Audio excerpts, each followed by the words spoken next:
Bezrat Hashem, nous allons parler de la Beracha que l'on doit réciter à la vue de l'éclair et lorsqu'on entend le tonnerre. À la Berakim, lorsqu'on voit un éclair, on doit dire Baruch Ose Maaseh Bereshit. Et lorsqu'on entend un tonnerre, parce qu'on ne le voit pas, on dira la bracha de Shekocho Uvurato Maler Olam. Alacha considère, en tout cas beaucoup de poskim sfaradim considèrent que cette beracha doit être dite Beshem ou Malchut, c'est-à-dire avec le nom d'Akadosh Baruch Hu et sa royauté. Baruch Ata Hashem Elokeinu Melech HaOlam et Ose Maaseh Bereshit, Shekocho Uvurato Maler Olam.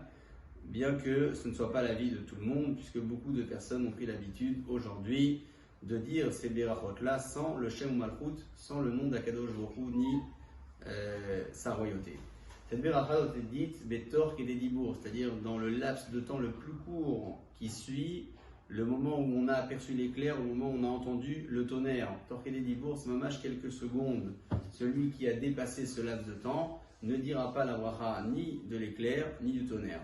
Il est bon, lorsqu'on aperçoit un éclair, d'attendre le tonnerre pour pouvoir dire la beracha de Shekocho Uvurato Maler Olam sur l'ensemble.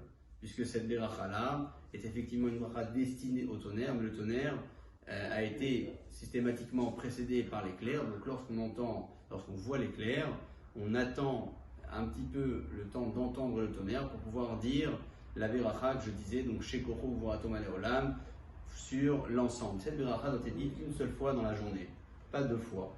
Si vous avez plusieurs occasions, vous ne la direz pas, sauf si les nuages sont complètement dégagés, et puis là, la tempête est revenue, alors là, vous pourrez à nouveau dire la bracha sur l'éclair et sur le tonnerre. Celui qui est allongé dans son lit, et alors on ne peut pas dire qu'il aperçoit l'éclair, mais qui entend le tonnerre et n'est pas dans de bonnes conditions pour pouvoir dire une beracha, se lever, se laver les mains, c'est assez compliqué. La bracha lui permet de se frotter les mains sur le drap, sur le vêtement, de telle sorte à pouvoir dire la beracha Beshem ou Malchut avec le nom de l'Akadosh Baruch Hu, même en même temps allongé sur le lit de Rochim Tziv.